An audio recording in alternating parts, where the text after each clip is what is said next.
ब्रह्मचर्य, ब्रह्मणि आत्मनि चरति इति ब्रह्मचर्य।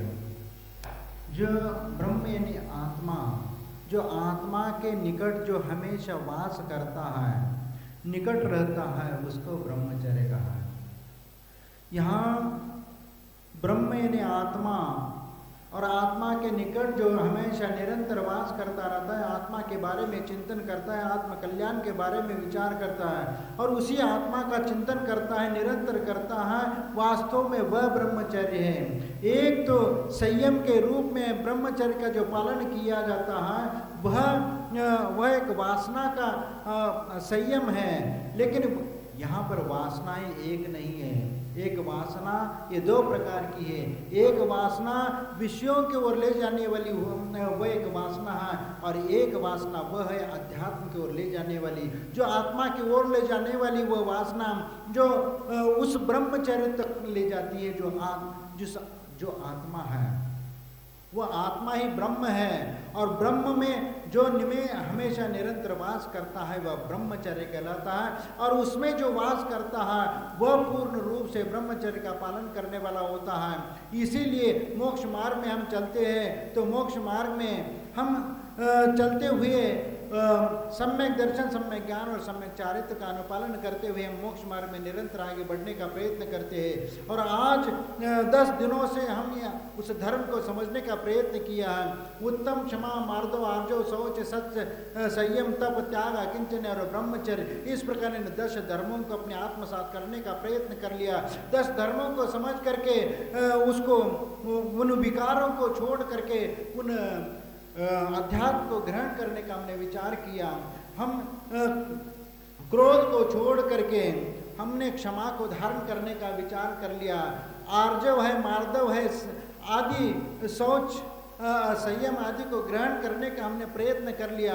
इस प्रकार 10 दिन तक एक एक धर्म का पालन करते हुए आज 10वां दिन आया है, और आज ब्रह्मचर्य है। ब्रह्म यानी आत्मा में चरण करने का वास, और वह वास कि आज तक हमने उसको प्राप्त करने का प्रयास नहीं किया। जो वास्तव में ब्रह्म यानी आत्मा में लीन होने का जो समय आया है, क्योंकि वह आज उसको अनुभव करने का समय आया है, इसलिए आज उसका अनुभव करना है। क्योंकि ये संसार में रहते हुए ऐसे जीव ने किसको क्या नहीं भोगा।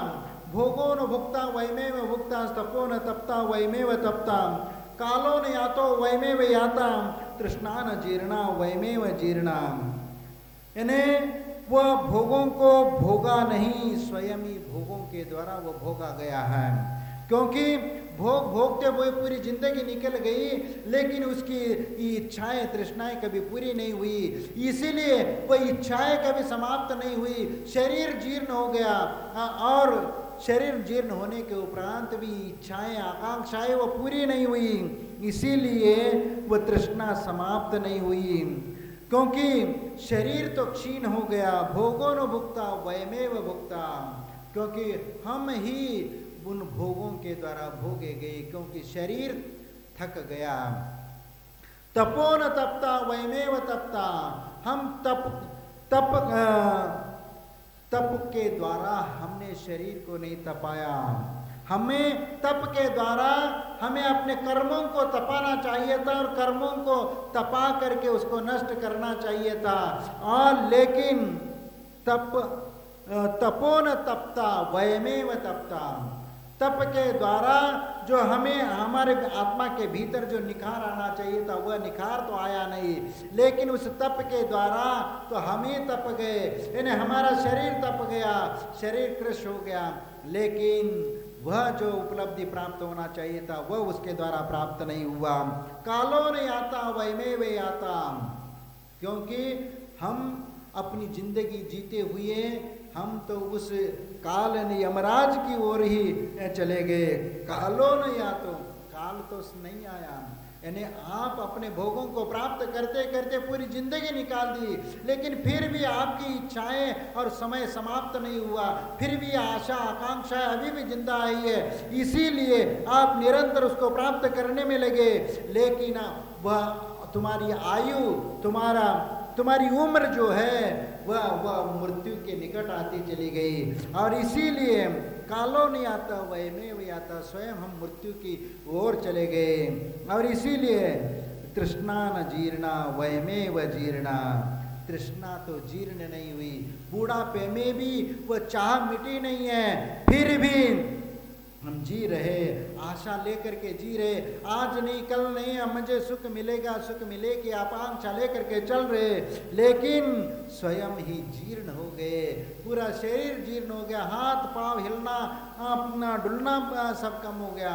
जब पैर कांपने लग गए, हाथ कांपने लग गए, नाड़ हिलने लग गई, फिर भी आशा कभी समाप्त नहीं हुई। इस प्रकार हमारा जीवन जीते हुए पूरी जिंदगी निकल गई, लेकिन हमारे भीतर की वो वासना समाप्त नहीं हुई। और इसीलिए तो हमारे आचार्य कहते हैं कि पूरा जीवन विषय वासनाओं को अपनाते हुए चला गया, लेकिन अध्यात्म में वह आत्मा की भावना जागृत नहीं हुई, क्योंकि वह अध्यात्म हमारे भीतर जो जगना चाहिए था, हमारे परिणामों में जो निर्मलता आनी चाहिए थी, हमारे भीतर जो शांति आना चाहिए थी, वह शांति तो आई नहीं।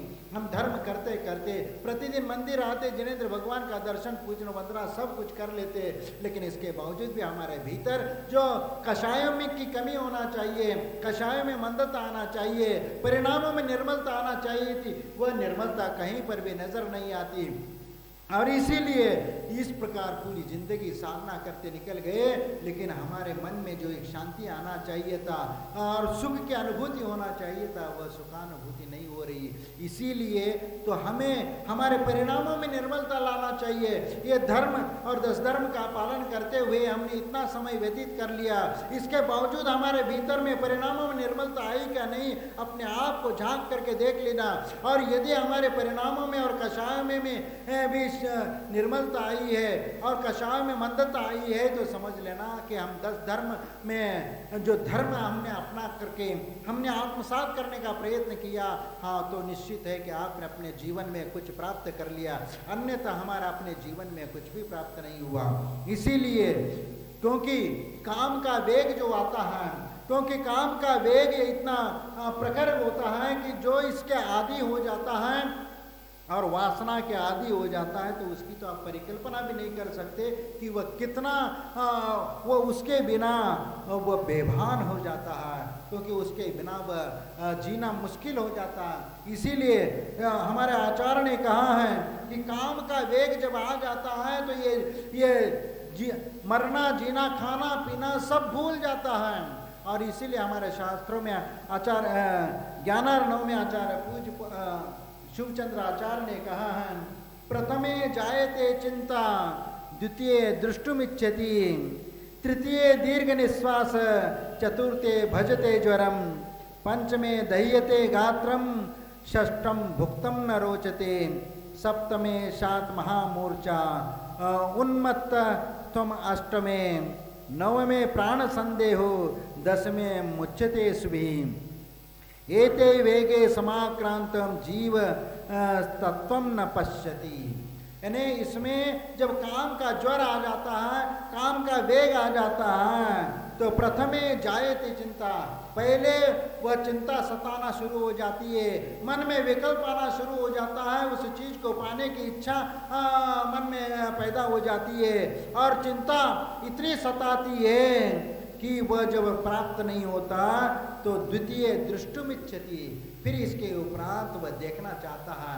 जब जिसके प्रति वह आकृष्ट हुआ है, उस आकृष्ट हुआ व्यक्ति को देखना चाहता है, क्योंकि वह उस पर आकर्षित हो जाता है, देखना चाहता है। और जब वह भी प्राप्त नहीं होता, तृतीय दीर्घ निश्वास, फिर वह जब हताश हो जाता है, दीर्घ निश्वास श्वास लेकर के कहता है कि अब मिलेगा क्या नहीं मिलेगा, इस प्रकार वह चिंता करने लगता है। चतुर्थे भजते ज्वरम, और इस प्रकार जब वह बेचैन हो जाता है तो फिर वह काम का ज्वर आ जाता है और शरीर में बुखार आना शुरू हो जाता है, और इस प्रकार वह पीड़ा से तड़पने लगता है। उसको और भी कुछ सूझता नहीं, उसके अलावा काम वासना के अलावा उसके जीवन में कुछ भी नजर नहीं आता।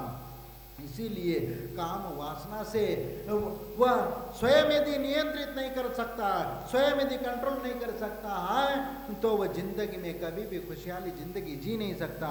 इसलिए चतुर्थे भजते ज्वरम, और ज्वर आने लगता है। पंचमे दह्यते गात्रम, और फिर वह शरीर तपने लगता है और शरीर में स्पंदन होने लगता है और शरीर जलने लगता है। षष्ठम भुक्तम न रोचते, और छठा वेग जब आ जाता है तो भोजन भी उसको अच्छा नहीं लगता है और वह असह्य हो जाता है। भोजन भी वह कितना भी उसको खिलाने का प्रयास कर लो, लेकिन भोजन सामने आते ही उसको उसके प्रति ग्लानि हो जाती, खाने की भी इच्छा नहीं होती। सप्तमे सात महामूर्छा, और सप्तम जब वेग आ जाता है तब वो मूर्छित हो जाता है, उसके अलावा कुछ भी नजर नहीं आता। और आठवां वेग आ जाता है तो पागल हो जाता है, और ऐसा पागल हो जाता है विवेक अपना खो जाता है, और विवेक खो देता है तो फिर उसके बाद वह ऐसा कर्म करने लगता है कि वह अशोभनीय कर्म करने लगता है। और अशोभनीय कर्म करते करते हो सकता है वह लोगों के द्वारा भी वह प्रताड़ित किया जाए, या उसके ऊपर और भी ऐसे परिस्थिति संकट उपस्थित हो जाए, उसकी उन संकटों की परिकल्पना भी हम नहीं कर सकते। नवमे प्राण संदेह, और नौवां जब वेग आ जाता है तो प्राण भी संदेह हो जाता है कि वह जीवित रहेगा क्या मरेगा, इस प्रकार की स्थिति होती है। और दसवें मुच्यते सुवी, और 10वें में अपने प्राण को छोड़ देता है।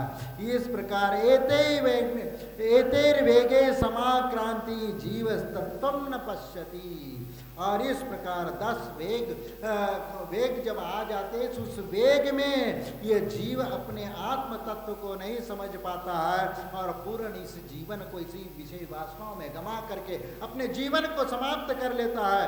इसीलिए ये जीवन दुर्लभ मनुष्य पर्याय मिली है, इस मनुष्य पर्याय की सार्थकता उसको समझने की आवश्यकता है। और ये सिर्फ सांसारिक भोगों को प्राप्त करने के लिए जीवन नहीं मिला है, इस जीवन में और भी कुछ है, क्योंकि उसको पाने की आवश्यकता है। संसार चलाने के लिए और वंश परंपरा को चलाने के लिए संतान की वंश परंपरा को चलाने के लिए ही वासना यानी विषयों की ओर जाने के लिए हमारे आचार्य कहते हैं कि आप अपनी परंपरा चलाने के लिए यदि विषयों की ओर चले जाते हैं तो कोई बात नहीं, लेकिन यदि आप विषयों का यदि दास बन करके सिर्फ आपके अपनी इच्छाओं के पूरी करने में आप लगते चले जाते हैं और उसमें आप अपना विवेक बुद्धि को भूल जाते हो और मर्यादा का भी भूल जाते हो और वासना का दास बन करके आप ऐसे ऐसे अनर्थ कर लेते हैं, ऐसे महापाप कर जाते हैं कि उसके लिए अवर्षण करने का भी प्रसंग आ जाता है, तो उसके लिए एक जीव की हत्या करने के लिए भी आप उसके लिए तैयार हो जाते हैं, क्योंकि अपनी मान मर्यादा को बचाने के लिए एक जीव जिसका आपने अपनी इच्छा से आमंत्रण किया और वह आपके कोख में आ गया, लेकिन वह एक मर्यादा को बचाने के लिए आपने उसको दवाई से या किसी ना किसी पद्धति से आप उसको समाप्त करने के बारे में विचार कर लेते, लेकिन हम कभी विचार नहीं करते कि कितना बड़ा महान पाप है और कितना बड़ा जो आपके कोख में आया हुआ वो बालक जानता भी नहीं है कि वह इस दुनिया को भी देखा नहीं है और उस माँ की आकांक्षा को लेकर के आता है, जिस माँ को एक दुनिया में एक माँ का दर्जा दिया है, एक माँ का ममता जो होती है वह ऐसी ममता होती है, दुनिया में ऐसी किसी के पास वह भाव नहीं रहते, वह मोह माया या ममता नहीं रहती है और वह माँ अपने बच्चे के प्रति सर्वस्व न्यौछावर करने के लिए तैयार हो जाती है। ऐसी माँ भी वह उस कोख में पल रहे उस बच्चे को भी हत्या करने से आगे पीछे नहीं देखती। और वह कितना वह क्रूर परिणाम हमारे भीतर आ जाते, उसकी परिकल्पना करते ही तो रोंगटे खड़े हो जाते हैं। इसीलिए ऐसा पाप कभी भी हमारे जीवन में न हो, इस प्रकार के भाव हमेशा करना चाहिए।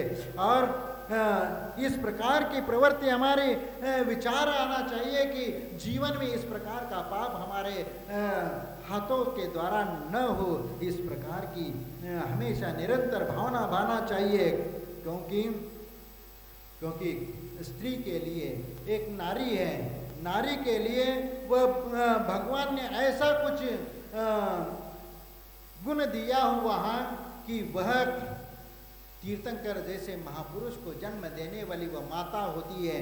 और वह माता वो भाग्यशाली होती है, क्योंकि महापुरुषों को जन्म देने वाली वह माता, क्योंकि उसका गुणगान इतिहास में भी गाया गया है और हमेशा हमेशा दुनिया उसको याद भी करती रहेगी। क्योंकि दुनिया में माँ का दर्जा कोई भी नहीं ले सकता। माँ दुनिया के लिए एक ममता का प्रतीक है, मोह का प्रतीक है। वह अपने बच्चों को लालन पोषण करने के लिए किसी भी हद तक जा सकती है। इसलिए एक हिरण का बच्चा भी जब माँ उसके साथ रहती है, अब हिरण के बच्चे को वह दूध पिलाती है और वो पालन पोषण करके बड़ा करने का प्रयत्न करती है, और उस समय वह सिंह उसको पकड़ने भी आ जाता है तो सिंह का भी सामना करने से वह डरती नहीं है। और मालूम है कि सिंह का वह सामना नहीं कर सकती है, लेकिन अपने पुत्र को बचाने के लिए वह सिंह का भी सामना करती है और अब उसके साथ लड़ करके मरने को भी तैयार हो जाती है। ये होती है माँ की ममता। और ये माँ की ममता के बारे में हम कितना कहे उतना कम है। इसीलिए हमें आज तो उस ब्रह्म की ओर जाना है, उस ब्रह्म को समझना है, हमारे आत्मा के बारे में समझना है, उस आत्मा को प्राप्त करने के लिए प्रयत्न करना है।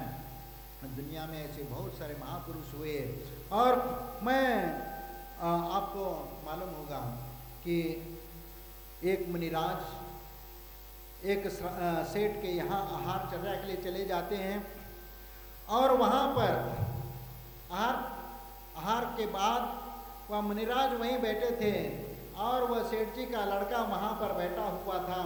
उसने भी आहार दिया था और उसको थोड़ा सा मनोरंजन के साथ और उसको कह दिया कि भाई तुम शुक्ल पक्ष का नियम ले लो।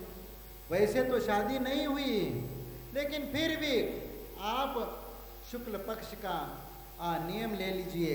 ऐसा कह करके उन्होंने शुक्ल पक्ष का नियम ले लिया, और संयोग से उसी समय उस उज्जैनी नगरी के दूसरे सेठ के यहाँ एक जिनदत्ता नाम की लड़की थी, और उसने वह एक आरिका के पास कृष्ण पक्ष का उन्होंने संकल्प ले लिया। इधर वह जिनदत्त ने शुक्ल पक्ष का नियम लिया, और उधर जिनदत्ता ने कृष्ण पक्ष का नियम लिया।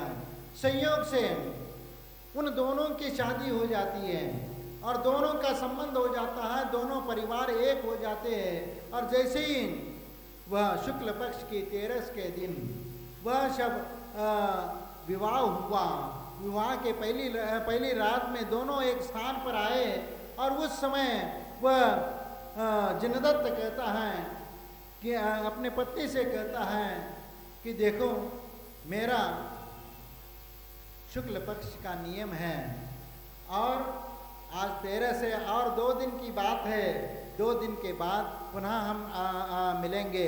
ऐसे वो बात कर रहा था, और वह बात करते समय वह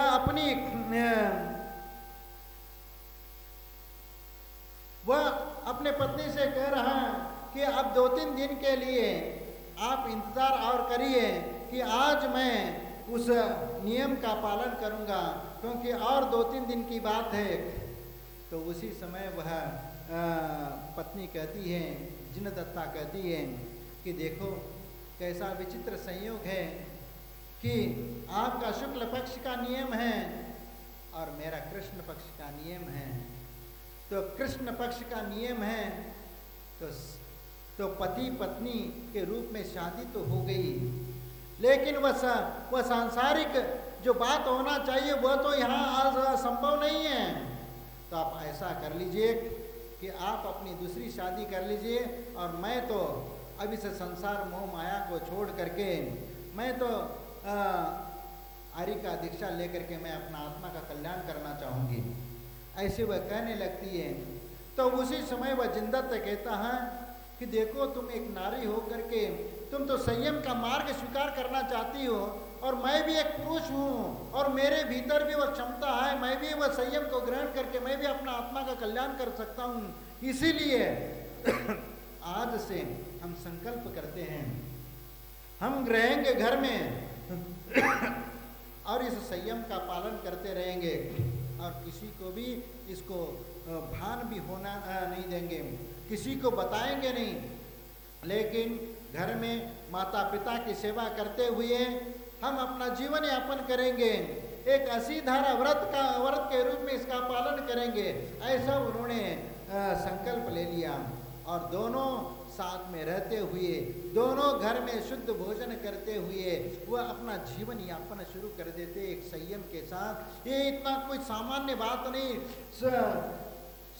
संसार करने के लिए शादी विवाह कर लिया, दोनों एक स्थान पर आ गए, लेकिन उस संयम को निर्दोष रूप से पालन करना कितना कठिन होता है वह व्यक्ति जानता है कि इस प्रकार दोनों साथ में होते हुए भी दोनों का संयम कितना दृढ़ होगा ये विचार कर सकते। और दोनों ने उस संयम को निर्दोष रूप से पालन करते हुए वह अपना जीवन यापन शुरू कर देते। इस प्रकार करते करते कई दिन निकल गए, कई साल निकल गए। इसके बाद उस नगर का जो राजा था, उस राजा की एक लड़की को एक गलित कुष्ठ हो गया, एक बीमारी हो गई, वह कुष्ठ रोग हुआ और कुष्ठ रोग का इलाज करने के लिए राजा ने बहुत प्रयत्न किया, लेकिन कहीं पर भी किसी वैद्य की वह दवा उसको काम नहीं करती। और इस प्रकार करते करते कितने दिन निकल गए, लेकिन वह इलाज नहीं हुआ। और एक दिन वह लड़की संयोग से नगर में एक मुनि महाराज का आगमन हुआ था और वहाँ पर उनका दर्शन करने के लिए चली जाती है और उनके पास दर्शन करने के बाद वह मुनिराज से निवेदन करती है कि गुरुदेव मैं बहुत परेशान हूँ और बहुत समय से मुझे एक बीमारी है और इसका इलाज करते करते पिताजी भी बहुत थक गए और कोई काम नहीं आ रहा है, कोई दवाई काम नहीं आ रही है, आप कोई उपाय हो तो बता दीजिए कि ये बीमारी ठीक हो जाए।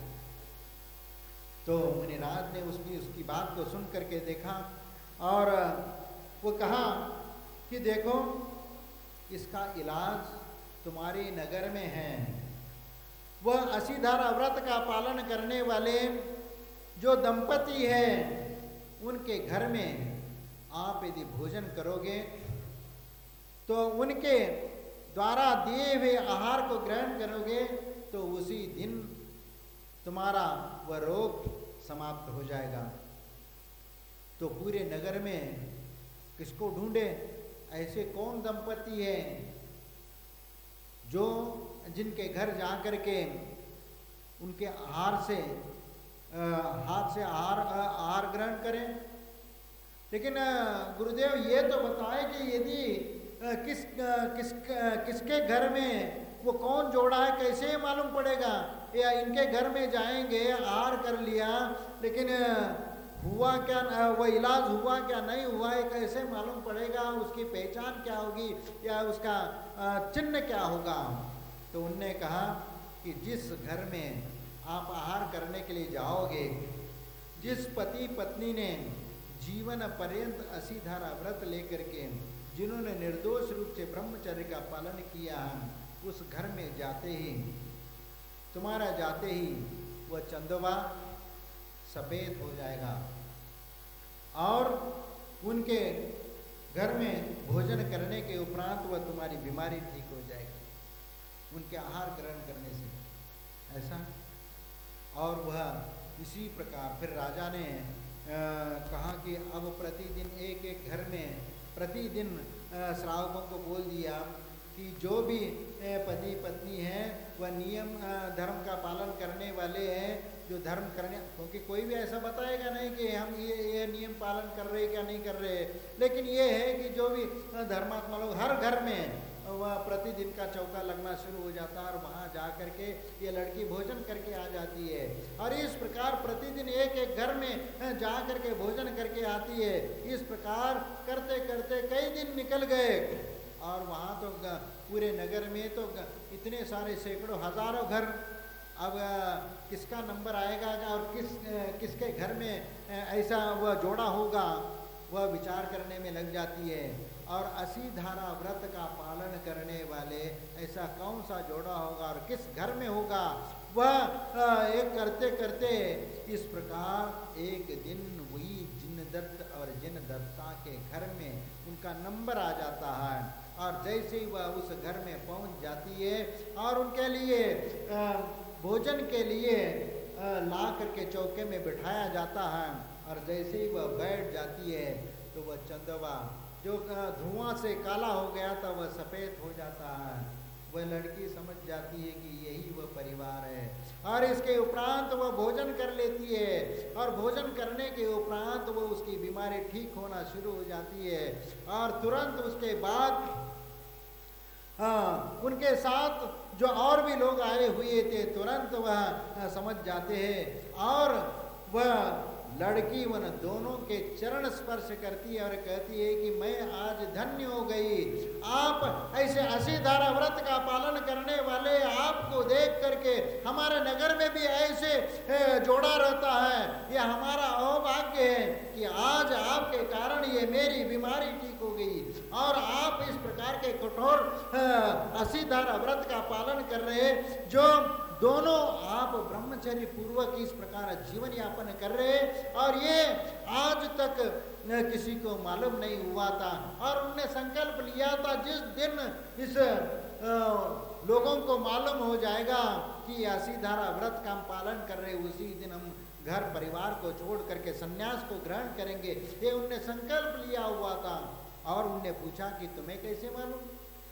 तो उनने बोला कि ऐसे ऐसे मुनिराज के दर्शन करने के लिए हम गए थे, और उन्होंने ये बताया था कहीं कि इस बीमारी का इलाज उस परिवार में होगा जो दंपति अपने चौके में, जिस चौके में हम आहार करेंगे, और वहाँ पर वह चंदोबा सफ़ेद हो जाएगा और मेरी बीमारी वहाँ के आहार करने मात्र से वह ठीक हो जाएगा। और वह आज वह हो गया। और आप ऐसे इतने महापुरुष है, पूरे नगर में जब मालूम पड़ा तो वहाँ का जो राजा है वह राजा तो बहुत प्रसन्न हो जाता है, और प्रसन्न हो करके अच्छे धूमधाम के साथ उनका सम्मान करता है। पूरे नगर को मालूम होता है कि ये इस प्रकार का नियम संयम का पालन करते हुए ये चल रहे हैं, और इस ऐसे अभाग्य हमारे नगर को मिला। वह पूरा नगर इतना खुशी से झूम जाता है, उसकी कोई परिकल्पना नहीं कर सकते। और जैसे ही मालूम पड़ा तो उसी दिन वह दोनों घर परिवार छोड़ करके मुनिराज के पास चले जाते हैं, और दीक्षा ग्रहण करके वह मुनि बन जाते हैं। और वह जिनदत्ता आरिका बन करके आरिका के साथ वह संयम ग्रहण करके अपने आत्म कल्याण के मार्ग पर चली जाती है। तो इस प्रकार हम जीवन जीते। संयम एक ऐसी बात है, क्योंकि यह हम अपने जीवन में विषय वासनाओं को जीतना इतनी आसान बात नहीं होती, क्योंकि संसार में प्रत्येक जीव विषय वासनाओं से ग्रसित हो करके पूरी जिंदगी उसमें लगा देता है, लेकिन फिर भी इच्छाएं कभी पूर्ण नहीं होती। लेकिन यह ऐसा परिवार जो अपनी संयम अपने जीवन में ला करके उसको निर्दोष रूप से पालन करते हुए जीवन यापन करता है। लेकिन जो व्यक्ति वासना का दास बन करके विषयों में आसक्त होकर के अपनी पूरी जिंदगी भी व्यतीत कर लेता है, तो भी उसके जीवन में कभी वह तृप्ति नहीं हो पाती। इसीलिए कहा जाता है कि भावना पाषाण को भगवान बना देती है, साधना अभिशाप को वरदान बना देती है। विवेक के स्तर के नीचे उतरने पर वासना इंसान को शैतान बना देती है। इसीलिए वासना जो होती है, वासना इंसान को हैवान बना देती है। और इसीलिए वासना हो लेकिन वह नियंत्रित हो, और वह भी ऐसा नियंत्रित हो, क्योंकि यदि अपने जीवन में और संयम पूर्वक जीवन भी व्यतीत करना चाहते हैं तो पर्व के दिनों में, अष्टमी के दिन या चौदस, अष्टमी, चौदस या पर्व का दिन लेकर के, या जो भी पर्व के दिन आते तो उन दिनों में संयम ग्रहण करके अपना जीवन यापन कर सकते। यदि अपने जीवन में और भी यदि हम ऊपर उठे हैं तो एक कृष्ण पक्ष का नियम भी ले सकते, या कृष्ण शुक्ल पक्ष का भी नियम लेकर के अपना जीवन यापन कर सकते। और महीने में 15 दिन, 20 दिन, 25 दिन या 27 दिन, 28 दिन भी आप नियम पालन कर सकते हैं। और महीने में एक दिन का असंयम भी लेकर के भी आप अपना नियम संकल्प लेकर के मोक्ष मार्ग को सुचारू रूप से चलाते हुए अपना आत्म कल्याण के ओर अग्रसर हो सकते हैं। इसीलिए अपने जीवन में यदि आत्म कल्याण की ओर जाना है तो संयम के साथ जीवन जीते हुए यदि चलेंगे तो निश्चित हमारा जीवन सार्थक होगा। अन्यथा अनंत काल से इस संसार में इसी विषय वासना और भौतिक साधनों के पीछे भागते भागते हमारी पूरी जिंदगी निकल गई, लेकिन कभी हम इससे ऊपर उठने का प्रयत्न नहीं किया। हम जिस वासना के पीछे भाग रहे हैं, ये पंचेंद्रिय विषयों की जो इच्छाएं होती है, ये वासनाएं होती है, ये तो पानी के बुलबुले के समान होता है। जिस प्रकार पानी में बुलबुला निकलता है और एक क्षण में ऊपर आकर के विलीन हो जाता है, इसी प्रकार एक क्षणिक सुख के पीछे हम अपना जीवन व्यतीत कर लेते हैं और कुछ समय के लिए सुख की अनुभूति कर लेते हैं, लेकिन वह सुख नहीं है। हमारे इसमें आचार्य अकलंक देव ने राजवार्तिक में कहा है कि जो वेदना का प्रतिकार करता है, क्योंकि उस वेदना से पीड़ित होकर के उस वेदना का प्रतिकार करता है तो असंयम को ग्रहण कर लेता है। उस वेदना से बचने के लिए वह असंयम को ग्रहण कर लेता है। इसलिए उस वेदना को रोकने की आवश्यकता, उसमें संयत होने की आवश्यकता। जिस दिन आप संयत हो जाओगे उस दिन आपके जीवन में खुशहाली आएगी, क्योंकि जो एक क्षणिक सुख के पीछे, पंचेंद्रिय सुख के पीछे, एक स्पर्शेंद्रिय सुख के पीछे हम जो सुखानुभूति का अनुभव करते हैं वह कितने समय के लिए, एक क्षण के लिए। जिस प्रकार किसी को खुजली की बीमारी होती है तो खुजली जब चलने से शुरू हो जाती है तो खुजाते खुजाते वह उसको अच्छा लगने लगता है और वह खुजाता चलता है, खुजाता चलता है, और खुजाते खुजाते ऐसी स्थिति हो जाती है कि उस स्थान पर खुजली शुरू हो जाती है और खुजली में से वह खून बहने लगता है। इतना वह खुजाते खुजाते अच्छा लगने लगता है, लेकिन खुजाने के बाद जब उसमें से चमड़ी घिस जाती है और खून निकलने लगता है तो उसके बाद जो वेदना होती है उस वेदना की कोई परिकल्पना नहीं कर सकते।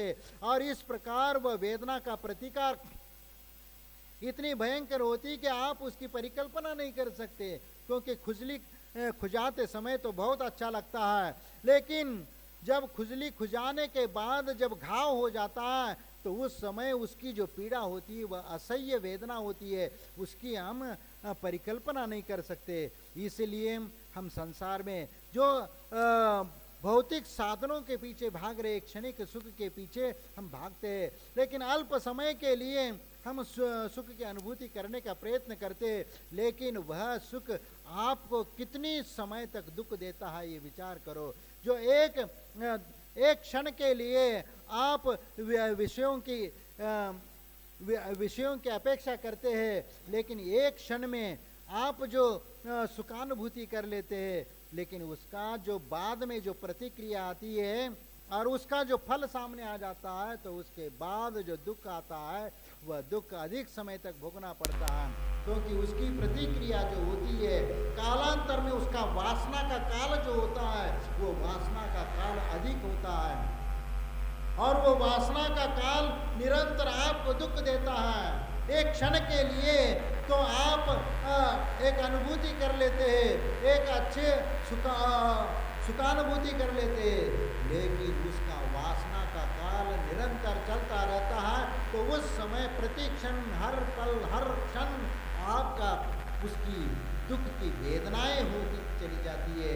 इसलिए संसार में कहूँ न सुख संसार में, सब जग देखो छान, आप अकेला अवतरे, मरे अकेला होए।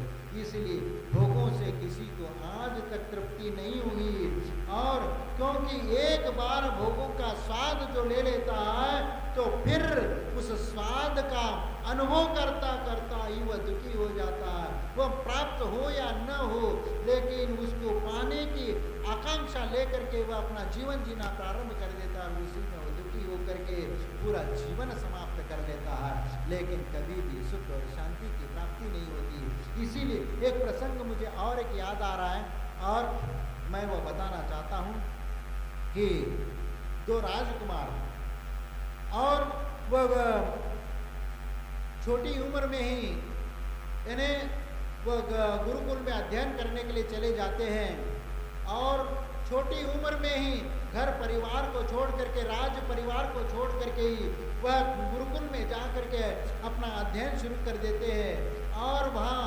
विद्याध्ययन करते करते वह 20-25 साल व्यतीत हो गए, और 25 साल के बाद विद्याध्ययन पूर्ण करने के बाद वह अपनी नगर की ओर आने के लिए वो तत्पर हो जाते हैं, और नगर में अपने माता पिता के लिए और पूरे नगर के लिए संदेश भेज दिया जाता है कि आज हमारे राजकुमार नगर में प्रवेश करेंगे, तो उनके स्वागत करने के लिए पूरा नगर सज धज जाता, क्योंकि वह दोनों राजकुमार थे, और राजकुमार एक गुरुकुल में जा करके उन्हें विद्याध्ययन करके पूरी विद्या पारंगत करके वहाँ से आज वह लौट रहे थे, और रथ पर बैठ करके दोनों राजकुमार वो अपनी नगर की ओर अपने दौड़ लगा रहे थे, और इधर नगर की पूरी जनता नगर के बाहर जा करके उनको लेने के लिए आगे आ करके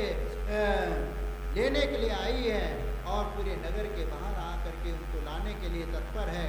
और ऐसे समय में वह रथ दौड़ता हुआ आ रहा है, दूर से पूरी नगर की जनता देख लेती है कि धुआं उठ रहा है और धूल उठ रही है, और रथ आ रहा है, निकट आता जा रहा है, और जैसे ही वह रथ सामने दिख जाता है, तो बैंड बाजे के साथ, ढोल नगाड़ों के साथ उनकी आओ भगत हो जाती है, और अच्छे सम्मान के साथ पूजा उनका स्वागत हो जाता है, और नगर की ओर बैंड बाजे के साथ, गाजे बाजे के साथ पूरी नगर की जनता उनके पलक फौड़े बिछा करके स्वागत कर रही है, और हर द्वार पर सब नारियां आरती लेकर के उनकी आरती उतार रही है, और उनको सम्मान दे रही है।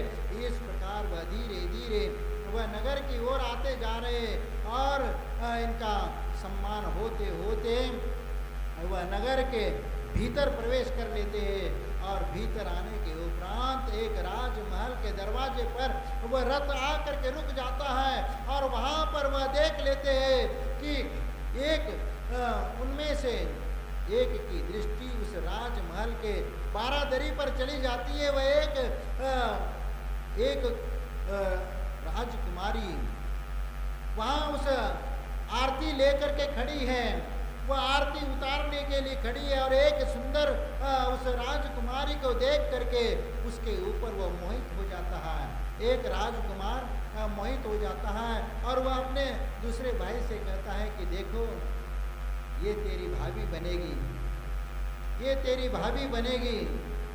और जैसे ही वह कहता है कि भाभी बनेगी, वो कौन है वह देखने के लिए उस ओर दृष्टिपात करता है।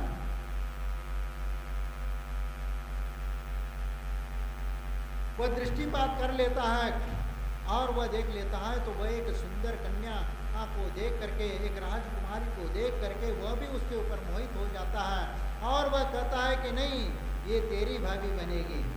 दोनों भाइयों में झगड़ा शुरू हो जाता है कि नहीं ये तेरी भाभी बनेगी, ये तेरी भाभी बनेगी। दोनों भाइयों में ये आपस में भी विवाद शुरू हो जाता है।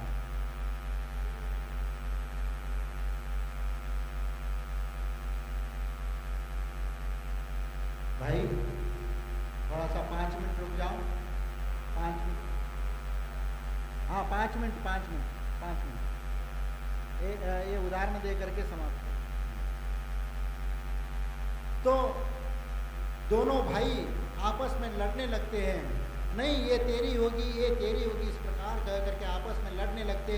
और वही रथ में लड़ते लड़ते दोनों ने तलवार निकाली और लड़ते लड़ते वह रथ के नीचे आ गए और तलवार निकाल के एक दूसरे पर वार करने के लिए तत्पर हो जाते। वहाँ पर एक मंत्री था, उनका मंत्री था, उस राजा का मंत्री था। वो आया, भाई क्यों लड़ रहे हो, क्या बताओ तो सही, क्या बात है। वह लड़ने को वो बताने को तैयार नहीं एक दूसरे को, लेकिन आपस में लड़ रहे। और वह मंत्री ने कहा कि भाई, और दोनों के बीच में आकर के खड़ा हो जाता है, तो बताओ कि आप उनको लड़ क्यों रही है, क्योंकि इतने साल बाद इस नगर में प्रवेश किया है, पूरी नगर की जनता आपके स्वागत के लिए पलक फावड़े बिछा करके आई है, और यहाँ पर आप लोग दोनों तलवार लेकर के युद्ध करने के लिए तैयार हो रहे, क्या बात है। तो उन्होंने कहा कि बात ये है, वो जो राजमहल के ऊपर जो राजकुमारी जो अप्सरा दिख रही है, बहुत सुंदर अप्सरा है, उसके साथ मैं विवाह करना चाहता हूँ और ये इसकी भाभी बनेगी। और यही झगड़ा दोनों के बीच में चल रहा है, क्योंकि दूसरा कहने लगता है नहीं ये तेरी भाभी बनेगी, वह कहता है कि तेरी भाभी बनेगी। और वह मंत्री वह कौन सी राजकुमारी है वह देखने के लिए पीछे मुड़ करके देख लेता है, और जैसे ही वह देख लेता है तो वह देख करके अपने कानों को बंद करके, आंखों को बंद करके कहता है कि ये सब देखने के लिए और सुनने के पहले यदि मैं मर जाता तो बहुत अच्छा होता। ऐसा कह करके उन राजकुमारों को कहता है कि ये देखने के पहले मैं मर जाता तो बहुत अच्छा होता। ऐसे सुनते ही उन्होंने कहा कि क्या बात हो गई मंत्रीवर, जिस कन्या को, जिस राजकुमारी को आप मोहित होकर के उसके साथ शादी करना चाहते हैं, वह और कोई नहीं है, वह तुम्हारी छोटी बहन है, छोटी बहन है। छोटी बहन का नाम सुनते ही उनको एक प्रकार का शॉक लग गया, और दोनों भाई एक दूसरे का मुंह देख करके दंग रह जाते हैं और कहते हैं कि ये क्या हो गया। हम अपनी बहन के प्रति इस प्रकार हमने भाव रखा, क्योंकि उनको भी क्या मालूम, क्योंकि ये उनकी बहन है। क्योंकि जिस समय वह यहाँ से चले गए थे, वह छोटी उम्र में गए थे, और उस समय वह उनकी बहन तो 2 साल की होगी, और उनको मालूम भी नहीं कि इतनी बड़ी होने के उपरांत वह इतनी यौवनवती नजर आती हो। लेकिन वह उनकी भूल हो गई, और दोनों भाई आपस में विचार कर लेते हैं कि ऐसी दशा में अब नगर में प्रवेश करना एक क्या होगा। और वह वहीं से दोनों भाई अपने रथ को मोड़ लेते हैं और वह नगर की बाहर जाना शुरू कर देते हैं। और इधर नगर के राजमहल के द्वार पर स्वागत करने के लिए तैयार वहाँ माता पिता आदि और वह बहन भी वह इंतजार में बैठी थी। आज मुझे भाइयों का दर्शन होगा, उनकी आरती उतारने का अवसर मिलेगा, इसलिए वह आरती लेकर के खड़ी थी दरवाजे पर। और भाई एकदम अचानक रथ को पीछे मोड़ लेते हैं, उनको कुछ समझ में नहीं आता। और वह क्योंकि जीवन में पहली बार वह देखने का अवसर था भाइयों का दर्शन करने का, वह कितने सारे मंसूबे सजा करके बैठी थी कि भाई आएंगे तो भाई के लिए मैं अपने हाथ से भोजन बना करके मैं खिलाऊंगी और उनको मैं अपने महल में ठहराऊंगी। इस प्रकार वह कई भावना लेकर के वह बैठी हुई थी। लेकिन वह भाई उनको नगर से बाहर जाते हुए देख करके उसको रहा नहीं गया, और वह दौड़ते दौड़ते वह भैया भैया कहते हुए वह दौड़ते दौड़ते उनके पास चली जाती है। लेकिन वह पूछती है कि भैया क्या हो गया, क्या हो गया, आप इधर क्यों जा रहे हैं? नगर की ओर आना था, महल में आना था, महल में आना छोड़ करके आप इधर कहाँ जा रहे हो? मैं तो आपकी प्रतीक्षा में आरती लेकर के खड़ी हुई हूँ। और विचार करो। और वह कहते हैं कि बहना, जो भी बात हो गई वह यहीं पर रहने दें, उसको जानने का कोई उपाय नहीं है। लेकिन जो बात हो चुकी है वह यहीं पर रहने दें। लेकिन वह कहती है कि भाई, मैं तो आपकी प्रतीक्षा में मैं यहाँ पर खड़ी हूँ, आपका स्वागत करने के लिए तैयार हूँ, और आपके लाने मैंने अपने हाथ से भोजन बना करके रखा है, और इसलिए भोजन करके आप जो करना चाहते हैं वह कर लीजिए। वह कहते हैं कि बहन, जिस भोजन में पहले ग्रास में ही यदि मक्खी गिर जाए तो वह भोजन जिस प्रकार नीरस हो जाता है, तो उस प्रकार अब इस महल में प्रवेश करके मैं अपनी उस वासना को कैसे, मैं अपने जीवन को कैसे शांति के साथ जी सकता हूँ। जिस महल में प्रवेश करने के लिए मोहरूपी नाग ने पहला डस लिया है, तो उसमें प्रवेश करने के बाद और कितनी मेरी दुर्दशा होगी कह नहीं सकते। इसलिए बहन, मुझे माफ़ कर देना। और वह माफ़ी मांगते हुए वहाँ से वह निकल जाते हैं। और वह वहाँ से वह रथ चलता चलता कुंतलगिरी स्थान पर आ जाता, जो वंश स्थल वर्णीरे। और वहाँ पर वह दोनों भाई आ करके मुनि बनकर दीक्षा ले करके वह साधना करने लगते हैं। और वहाँ पर एक राक्षस के द्वारा उपसर्ग हो जाता है। उस समय राम, लक्ष्मण और सीता आकर के वहाँ पर उनके उपसर्ग दूर करते हैं, और उसके उपरांत उनका उपसर्ग दूर हो जाता है, और उनको केवल ज्ञान की प्राप्ति होती है, और वहाँ उसी भव से वह मोक्ष को प्राप्त हो जाते हैं। इस प्रकार वह दोनों भाई, वह और कोई नहीं, देशभूषण और कुलभूषण, ये दोनों मुनिराज थे जो कुंतलगिरी सिद्ध क्षेत्र से वह मोक्ष गए हैं। ऐसे देशभूषण कुलभूषण ने ऐसे ब्रह्मचर्य को पालन करके उन्हें आत्म ब्रह्म को प्राप्त करके शाश्वत और अयुनेश्वर से मोक्ष रूपी लक्ष्मी को प्राप्त कर लिया। इसलिए हम भी आज इस पर्व के दिन इन 10 धर्मों को प्राप्त करके हम भी अपना जीवन को सफल करते हैं। आखिरी में 4 पंक्तियां कह करके मैं समाप्त करता हूँ। प्रभु का दरबार ही अनंत सुख का टैंक है।